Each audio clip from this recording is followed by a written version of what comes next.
লালমনিরহাট জেলায় এটা সবচেয়ে চাঞ্চল্যকর মামলা ছিল এবং এটা আমরা টপ প্রায়োরিটি দিয়ে সবার সহযোগিতায়, তাদের পুলিশ সহযোগিতায় দ্রুততম সময়ে তারা চার্জশিট দাখিল করেছে এবং আমরা এই আদালতে পাওয়ার পরে 6 কার্যদিবসের মধ্যে আপনারা জানেন সমস্ত সাক্ষ্য গ্রহণ শেষে আজকে বিজ্ঞ ন্যায় আদালত এটা রায় প্রচার করেছেন। 1 নম্বর আসামি যিনি হত্যা করেছেন বিধানচন্দ্র রায়, তাকে ন্যায় আদালত তাকে ফাঁসির আদেশ দিয়েছেন। তাকে ফাঁসিতে ঝুলিয়ে তার মৃত্যু নিশ্চিত করার জন্য বলা হয়েছে এবং তার বাবা মা তারা সহযোগিতা করেছিল এই লাশটাকে গুম করার জন্য। তার জন্য তাদের দুজনকে 5 বছরের সশ্রম কারাদণ্ড এবং অর্থদণ্ড প্রদান করেছেন। শিশু চাঞ্চল্যকর শিশু হত্যা এবং অত্যন্ত গরিব মানুষ তাদের এই মামলার এই ন্যায় বিচার নিশ্চিত করতে এত তাড়াতাড়ি পেয়েছি সবার সহযোগিতায়।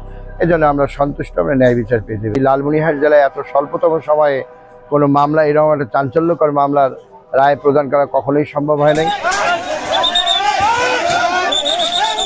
আমার মেয়ের বিচার হয়েছে, বিচারে সন্তুষ্ট হয়েছি এবং দ্রুত ফাঁসির কার্যকরতা চাই। তাদেরকেও আমি ধন্যবাদ জানাই। তো আমার যে বিচার কার্যক্রম করলো বা রায় হলো, রায়ে আমরা সন্তুষ্ট।